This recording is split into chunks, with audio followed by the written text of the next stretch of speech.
Okay, so mindset for teaching different student levels. Of course, student levels usually follow into beginner, intermediate, and advanced. So we used to have a saying that we encourage the beginner, we challenge the intermediate, and we hammer the advanced people. Now, that doesn't mean that we completely coddle the beginner and that we're constantly making the intermediate feel like they're always chasing their tails and never getting anywhere, and that doesn't mean that we completely try to wreck the advanced person.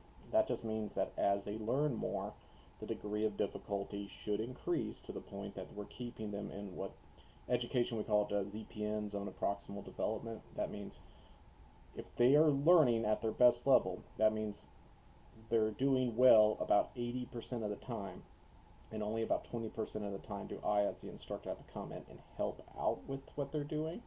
That way, they are learning, they're getting the repetitions, but if they're coming across something they don't know, they're seeking that information from the person who does know. So, but baby beginners have no clue what they're doing, so, like, even just stepping may require them to learn require them to ask you a lot of questions, and that may be as far as they can go.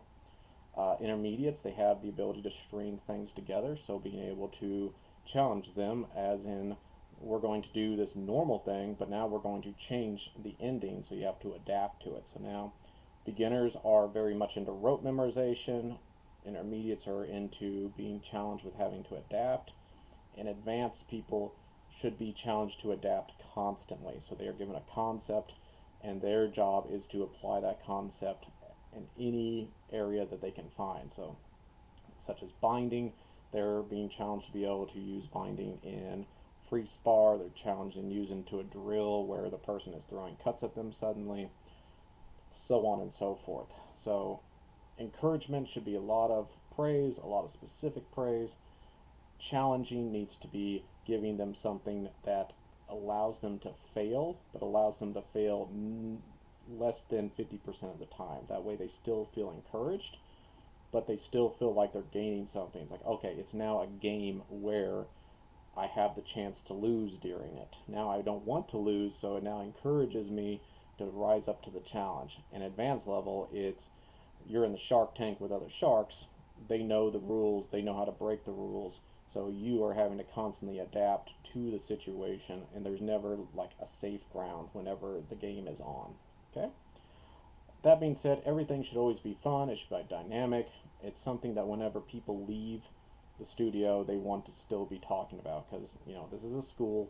We still want people to be feeling like they're learning something, that they're advancing, even if it's from the baby beginner to the most advanced person. You still want to walk out of there going, I've gotten better somehow from what I've done today.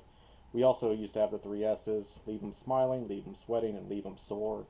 That way, whenever they leave, they're smiling because they had a good time, they're sweating because they did something physical, and they're a little sore because they pushed themselves. Not so sore they can't lift their hands or struggle to use the bathroom the next day. If you've ever done leg day, you know what I'm talking about. But enough that, like, the next day they're like, oh yeah, we had a really good last night. That way, whenever they're feeling that soreness, they can go, yeah, that was really fun. I can't wait till the next day. All right.